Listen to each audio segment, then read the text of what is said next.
Welcome to On the Edge with JP Devine from Central Maine Sunday. On the Edge with JP Devine audio is made possible by our subscribers like you. Thank you for listening and supporting local journalism in Central Maine. Now here's JP Devine. Hello. Goodbye. It doesn't take long to become a New Yorker. For some, it's only a weekend visit or a couple of months in one of those glass cages high up in the clouds as a summer apprentice. But the pilgrim goes home with a passport stamp in their memory, a bright snapshot of the city that never sleeps, tucked forever into their hearts. Hello. I'm calling you this morning to tell you about my youngest daughter's trip back to New York City for her reunion at Sarah Lawrence College and her beloved theater districts. She called us from there with a photo of her old haunts, on her iPhone, of course. Where else? Breaking news. New York just said goodbye to the last street phone. Once 6,000 public payphones stood on dirty street corners or in the restrooms of swanky hotels, all gone. Phone booth? Oh, how quickly you forget. Remember where Clark Kent changed into his Superman costume? The phone booth, dummy.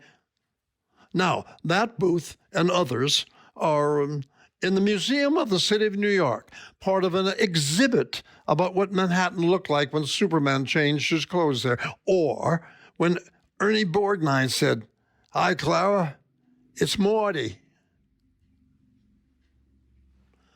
But those booths are still alive for all of us. In the movies they starred in, along with the actors who use them. Richard Dreyfuss in A Rainstorm, calling Marsha Mason in The Goodbye Girl. Remember? Aha!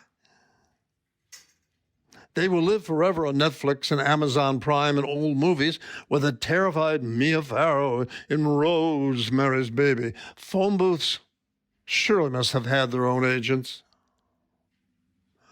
For young actors like myself, too broke to have a home phone, they were like traveling one-room apartments with a ready phone to call casting agents or a girl in the middle of the night after a date, or a breakup with a whispered plea. I had a great time. Me too. I just wanted to say, well, I think I love you, you know. Those corner cubicles were warm havens on all the windy, freezing New York days when one could slide in and pretend to be making a call just to get out of the wind for a few minutes. The night after I proposed to the girl from Maine, I stopped at 1 a.m. at a phone booth and I called her. "Hello, I forgot," I said. Did you really say yes?"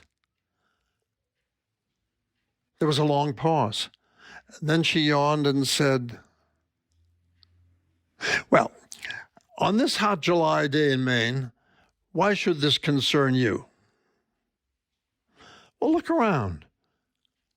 Do you see a street payphone booth down the street in a corner of the soda fountain where you called your girlfriend? Oh, that's right. The soda fountain's gone.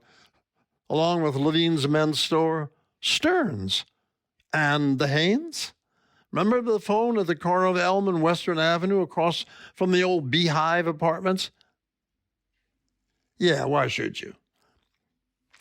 Remember the public phone on Main Street in front of Castangway Park, and another on the corner of Appleton and Main Street, just outside Laverta's Super Drugstore. Laverty is what? Forget about it. Oh, yeah. Her answer that night? Of course, I said yes. A pause.